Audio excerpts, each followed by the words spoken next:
Art serve three main purposes. I don't know if there are other purposes of art: to educate, to inform, and to entertain. So art educates you, informs you, and it entertains you. But the arts in Nigeria, most of the time, is focused on entertainment. We always hear about the entertainment industry of Nigeria. It's an aspect of art. And you see, they call themselves artists. But what's their art like? It's just entertainment. And if it's just to focus on entertainment alone, what kind of entertainment? The kind of entertainment that we are served in Nigeria is very dark entertainment. We have Chimamanda Adichie. At least that one is contemporary. But how many young people knows about Chimamanda Ngozi Adichie? How many of them? But if they mention Davido, if they mention Burna Boy or Bella Smolder, almost everybody, young and old, knows those people. But there is Chimamanda Ngozi Adichie that has taken Nigeria to a whole lot of places, but known by less people, less followers. It's because the arts in Nigeria is more focused on entertainment. And like I said, the entertainment is dark. But when you want to mention um, past celebrities, celebrities of the 80s and the 90s, the Gen Z will be looking at you as though they don't even understand what you're saying. And that was why someone could compare Fela Kuti with Whiskey. A whole lot of people were even saying Whiskey um, is has achieved more in entertainment or music than Fela Kuti. That kind of argument is not even supposed to come up at all, but it's because of the kind of entertainment that Nigeria focus on. When the art doesn't educate and doesn't inform but only entertains, it's not art, it's just entertainment. And when the entertainment is dark, it will lead to, I think, failure in society, if I would say so. When you mention um, Kanayo, even though he's an artist of the 80s, the people in the 2000s and 2026 will know him. And it's because his entertainment was or has been dark. And this affects the way Nigeria is propagated outside of Nigeria. Now, there is a song by Nkemowo, the one they call Osofia. I don't know if the title of that song is Master or something. I don't know the title, but the song is about Oyibo man, I go chop your dollar, I go take your money disappear. National stadium na me build am, national airport na me get am, president na my sister brother, you be the maga, I be the master. You know, poverty no good at all, na im make I join dis business. Dat song was propagating fraud, what they call today Yahoo. That kind of song was supposed to be, banned, but the song was coming from someone that is considered legend.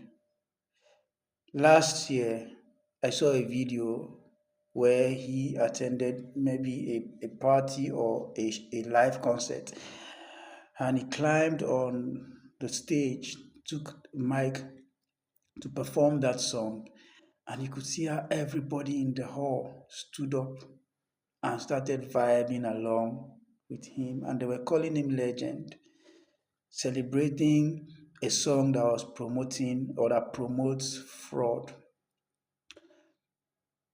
Electronic programming. A lot of time people will say it's just a song, but it's not just a song. It programs the minds of people, especially young people. So there are people who look up to Nkemowo, who follows him, who want to be like him, younger people. And when they listen to that song of someone they want to be like, they would most a lot of time want to try um, internet fraud. It is people like Nkemowo that inspired people like Naira Marley, people like Bella Shmurda, people like what's this guy's name? Olamide. Olamide did a song titled Benz Logo. You know how the logo of a Benz is like a star with three strands, three hands. So that song, the logo of that song was a circle and a woman's undi. A woman's undi was hung on the circle to give you the logo of Mercedes Benz.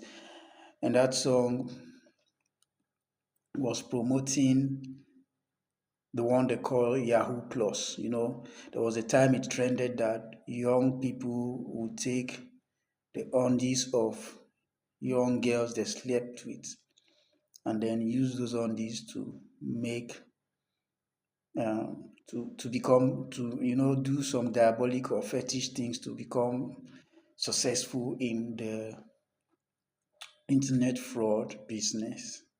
So those kind of songs. Imagine um, Olamide with a huge followers, a whole lot of young people want to be like him, and he makes that kind of music. He will promote it, and people will start thinking of doing it. There is the one of Naira Marley. We already know the kind of person he is, but he has a whole lot of followers. There was a time in Nigeria where if you weren't a Malian, you were not right. But he did a song, Am I a Yahoo Boy? It was taken up by the EFCC and later released. Bella Smolder with Lincoln and Zlatan, they did a song, Cash App. Uh, the song was talking about financial fraud, EFCC. The EFCC come, Jackpa, you get your client, bill am, cash app. These are people who have large followers. And this kind of entertainment will program the minds of young people, especially people with very weak minds. Almost everybody that is within the age bracket of 25 just want to make monies on the internet. They just want to be rich. It was not like this before. And then there is the movie aspect, Nollywood, Kanayo or Kanayo, Blood Money, you know. They even call him Nani Sacrifice as a nickname today. Everybody knows him as Nani Sacrifice. Take the life of people and make money out of it. We promote those kind of things in our society. There is a one by Kenneth Okonkwo, one of the early movies in the Nollywood, Living in Bondage, you know, Andy, sacrificing your wife, sacrificing people to make money. Those movies trended and they have a way of not just making Nigerians look bad or making Nigeria look bad, but influencing young people. So young people grow up with the thought of making money through crimes, through killing, through ritual killings. It's not a very wonderful thing. To make it worse, even our leaders, our political leaders are friends with these people. They see them as movie stars, electronic programming. What you see really shapes your mind and influence your whole being. That's why we have someone like Hush Puppy. Hush Puppy was a celebrity. He used to do giveaways online. People idolize Hush Puppy. I have actually seen someone who said Hush Puppy is his mentor, his idol. Hush Puppy. But I have seen a photo of Hush Puppy and Dino Melaye chilling. I have seen a photo of Hush Puppy and Eyinaya Abaribe chilling. Your senators, members of House of Reps, ministers, political leaders, all chilled with Hush Puppy, a non-criminal who is serving a jail term. Those are the kind of people your leaders associate with, and then you want to wonder where this "do not demarket Nigeria" talk comes from. The same people who associate with criminals are the ones that are asking Nigerians to not demarket Nigeria. I've been to a country, an African country, and the people I met around liked me because I was Nigerian. They like Nigerians.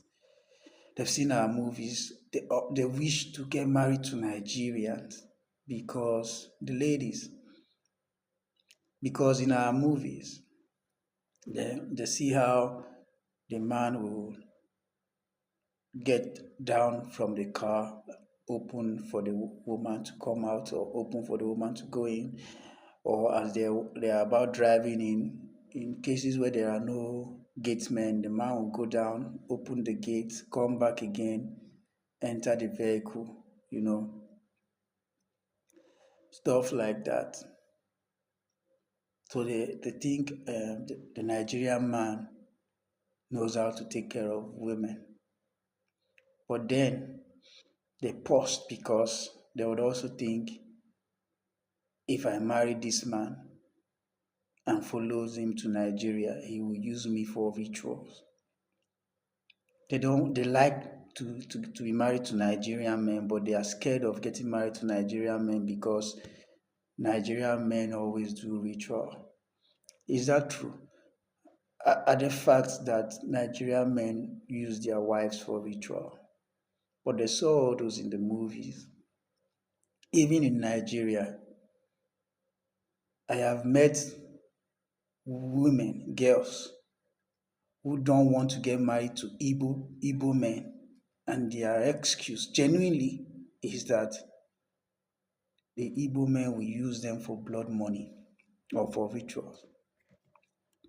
And I asked them, have you seen an Igbo person that have used their wife for ritual? I even mentioned Peter Obi in some cases. Peter Obi is married to someone from Akwa Ibom, and because a lot of those people who say those things are women from Cross River and Akwa Ibom. My dad got married to a Cross Riverian. Did he use her for a ritual? Has Peter Obi used his wife for ritual? But these people strongly believe that Igbo men uses their wives for ritual because they saw living in bondage, because they saw Kanayo or Kanayo. You see, this is how our movies, our entertainment industry puts out the wrong impression of who Nigerians are. And we are celebrating it. Today, you cannot look to the left or to the right that you wouldn't see a young person doing Yahoo. There are ladies, there are young girls in the universities or on the streets that will not even listen to you if you are not a Yahoo boy. I visited a friend, I think 2 years ago in Benin City, Edo State. He's a lecturer in a school in Edo State. And he told me that in this Edo state, if you are not a Yahoo boy, forget about having a very fine girl. That all the girls in Edo state, the condition, their first condition for you being their boyfriend is that you are a Yahoo boy. They admire Yahoo boy. In fact, they do not necessarily want the money, but it's the vibe, it's the flex dating a Yahoo boy. You know, they drive cars, they wear, baggy outfits, they spend a lot, they carry nice haircuts and all those things. The swag of a Yahoo boy trips them. The society has degenerated that much. But do you know what causes all these things? It's bad governance. Because, number one, the government does not have a means to control entertainment. I think they have one broadcasting, whatever, that will ban or prohibit one thing. The song they went to ban was a song by Rix Hassani. I think that's his name. The Port Harcourt boy, Thunder Fire You. The Thunder Fire You for the lies you told me. He was complaining about his girlfriend, cheating on him, and he was saying, Thunder Fire his girlfriend for the lies you told me, for the this you did, that, for the that you didn't did, for the those that you didn't did. That was the song the Nigerian Broadcasting Corporation banned, Thunder Fire You. But they did not see Ben's logo. They did not see Amaya Yahoo Boy. They did not see Cash App. They did not see Oyibo Man, I go chop your dollar. They did not see Living in Bondage. They did not see Blood Money. They did not see all of those movies. They only saw Thunder Fire You. You see the hypocrisy of the Nigerian system.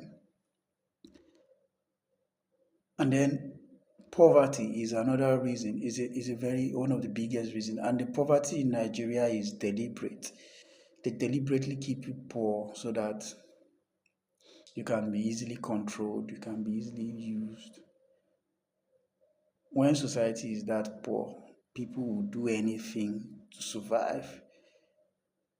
Nigeria survives, or Nigerian society is anchored on survival. Everybody just wants to survive. Nobody's living. We are just existing. Poverty, deliberate poverty. So when someone is poor, you want to think of a song that, whether it makes sense or not, you should just sing to make money. You don't find people who make movies or music as leisure or as something they are talented in. It's all about money. Everything everybody in Nigeria does is for money. You want to become president, it's because of money. Emilokon, you want to become governor, whatever, you want to become a lecturer, it's because of money. The country has been monetized because there is a deliberate poverty. That's the kind of country we live in. And the government is doing nothing about it. It is now on those of us who are reasonably conscious to educate people and to find a way to put an end to this. Because we have kids, we are going to have kids, and they are going to grow up in this society, in this system, and it's a vicious circle, but it has to stop. So what are you doing about it?